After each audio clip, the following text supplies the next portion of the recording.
মুস্তাকিম তোর ভাই না এটা? আরে ভাই তুমি এনো? আরে ভাই, আমি তোর কাছেই আইছিলাম। অনেক জায়গায় ঘোরাঘুরি করছি, তোর কাছে যে কথাটা কেমনে কই। কি কইবা কও তুমি? বাইরে খুব বিপদ হয়ে তোর কাছে আইছি। অনেক বন্ধু বান্ধবের কাছে গেছি, কেউই সহযোগিতা করলো না। আমার ঘরে চাউল নাই, তুই যদি 500 টাকা দিতে কতগুলো চাউল কিনে নিয়ে বাড়িতে দিতাম। তুমি 500 টাকার লাগি অত বিপদে পড়ে গেছো গা। নেও টিয়া। ভাঙের কুল নদীর কিনারে বাইরে তুই আমার অনেক বড় উপকার করছিস, আমি অনেক টেনশনে আসলাম। তুই কই থেকে কই যাই আমি। আচ্ছা আমি যাই তেলে চাউল লয়ে যাই। ভাই কারো ও জীবন রে আর কিছু কইবে?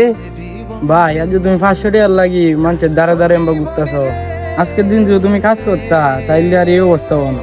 এক বস্তা চাউলের দাম কয় টিহা? আজকের দিন আমি 800 টাকা রোজ কাজ করি। আমার 2 দিনের রোজের টিয়া যদি চাউল নেই ঘরে 20 দিন খাওয়া যাইব। আব্বা তো তোমার লেয়াফড়া শিয়াইতে গেছে, আর আমারে তো লেয়াফড়া শিয়াইছে না। পরিস্থিতি শিকারে কর্মডই শিখছি। তুমি তো একটু শিক্ষিত হইয়া কাজের খালি নিন্দাইলা। 7-6টা ফুলন ভরায় কয় টিয়া পাও? 2500 3000। এইভাবে কি সংসার চলবো? তোমার জীবন তো হতাশ হয়ে যাইব। আইনে সুডু ভাই আমার লগে কাজ করে। আইনে সুডু ভাই যে জ্ঞান বুধ কানি আছে, আমি তো মনে করি আপনার কোনো জ্ঞান বুধই নাই। কর্মরা যে ছোটো করে দেহে ইয়া শিক্ষিত কাতারই ভরে না। আজকে যদি আপনি শিক্ষার পাশাপাশি যদি একটা কর্ম শিখতেন, তাহলে সুডু ভাইয়ের কাছে 500 টাকার লাগে হাত পাততে হইতো না। সুডু ভাইয়ের হাত পাতা ভিক্ষার সমান। আমি আজকা তোমাদের সামনে লজ্জিত।